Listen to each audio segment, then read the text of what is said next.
Okay. Is this tracking me? How's it going there? All right, what's up everybody? Welcome back to the channel. Still on the EM1 Mark III, still have the crappy microphone, so I apologize in advance. But I want to make a video today because, as you guys know, I pre-ordered the OM1, okay? And I talked about all the different comparisons at the time of like what other cameras you could purchase and which benefits might be compared to the price of the OM1, like the Z6 II and the S5 and the A7 Mark IV and all those. You saw that, right? This rational gas. And I took the time to try and like quickly map out what gas looks like to me. And I want to explain to you where I'm at right now because the last week or week and a half has been just massive gas attacks. And I want to try to explain to you my gas cycle, and maybe this is like something you guys can relate to as well. And I think here's the problem. So let me go through the gas cycle. I will illustrate this and I'll put it up at some point in this video to give you the illustration. Maybe it's along the side here. So at some point you decide that photography is something you're interested in. It's something you want to get into and you purchase a camera. That's the entry point into this circle of gas. And then when you start shooting with a little bit, get a little experience, you start doing some research, YouTube videos, blog posts, whatever, you start buying more equipment for it, lenses or whatever it might be. And before you know it, I don't know, let's call it a Canon 80D. You've got, 5-6 different lenses and you go, wow, and then you start reading about comparisons. And in there you start seeing, well, that's a crop sensor. What about a full frame sensor? Oh, the autofocus is better on this camera. Better weather sealing, 2 card slots, better EVF, better autofocus coverage, all the different things, right? All the stuff that makes you start realizing like, oh, there's something better out there. And so you start looking at all that stuff and you end up selling it all or buying in parallel a new camera. Then let's just pretend you bought a full frame camera now. So you went from a Canon 80D and maybe you bought, I don't know, a Sony A7 Mark III. And so you start using that and you buy a couple lenses and you start using it and you're like, oh yeah, full frame, look at the noise performance and the depth of field is better and all this different stuff. And then you start acquiring more lenses. And at least for me, in the middle of that cycle, you start realizing though that that camera doesn't really come with me very much because it's heavy.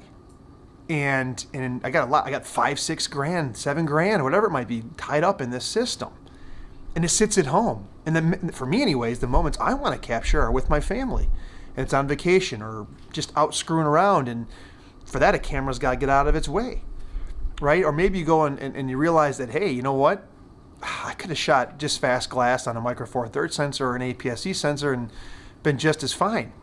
And so you realize it's just not worth it. And you go through a reduction, a mindset of a reduction or going back, that this is silly. And that's kind of where I'm at right now.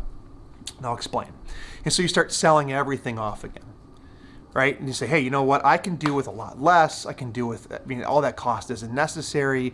It's about the composition and getting out there and knowing how to use your camera and how to edit and all that different stuff, right? And you end up with, I would call the minimal kit, which kind of is how it got me back into Micro Four Thirds a little bit.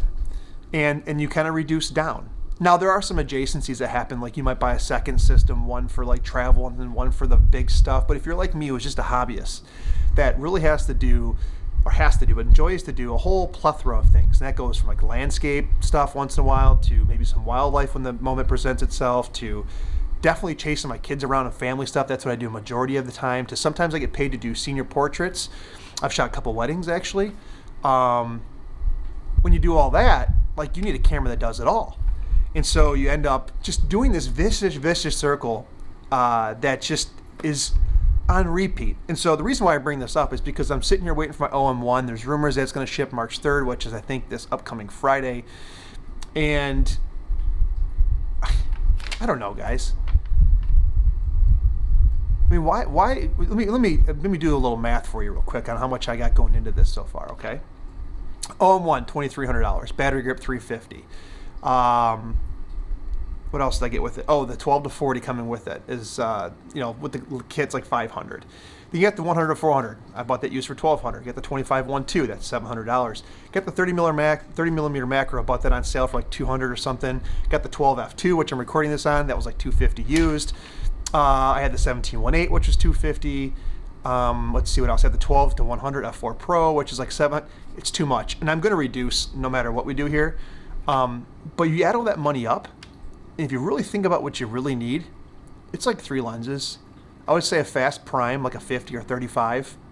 And then maybe a zoom for travel that can also do video stuff. And then maybe a longer lens for some wildlife sports action. So whether that be the 100-400 or the 40-150 or whatever. If you're in Fuji, 50-140, whatever it might be. Okay, and maybe you want to throw a prime. So three lenses, maybe 4 at the most is all you need. But it's that constant gas cycle, and the reality of it is you can buy last generation's equipment, which is just as good for a half the cost. For example, this EM1 Mark III is $1,400 new. The new camera's $2,300 new, almost double.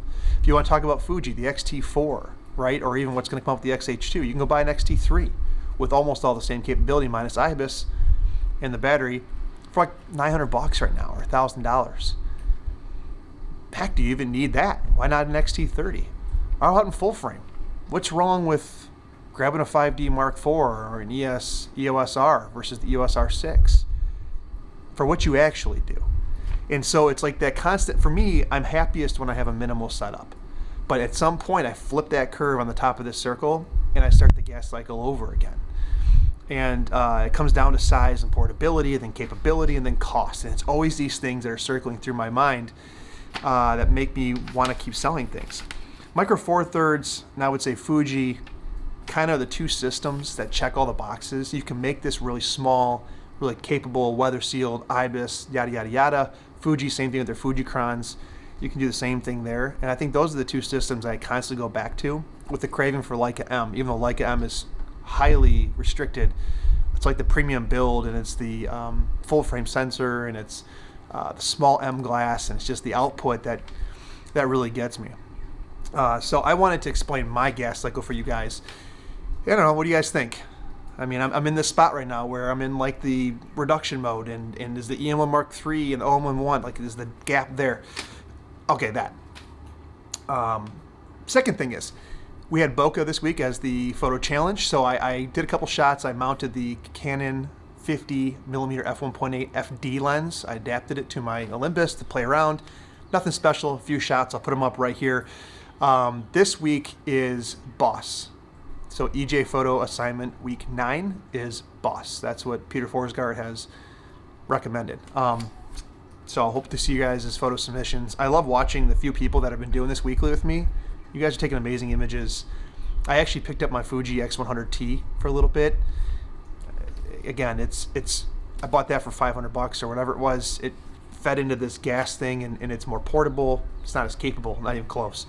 But it's fun to use. And so, I don't know, is there one system that does it all that's not super expensive, that can do all the things I'm talking about, landscape, portrait, wildlife, blah, blah, blah, blah, blah, and get small and be capable? I think Olympus, even Micro Four Thirds, can do it. Fuji, I think, can do it. I think the interesting about Micro Four Thirds and Fuji, now that I'm continuing this conversation, is that to get the equivalency, if you really want to go for that shallow depth of field look, which isn't everything, you got to buy some really expensive big glass, and that's when it really starts to not make sense. And that's sometimes part of this gas trigger that I have. So was this overexposed the entire time? I don't know. It might have been. Like, should I have been here? All right, guys, thanks for watching. Appreciate it. I will see you guys in the near future. Thanks.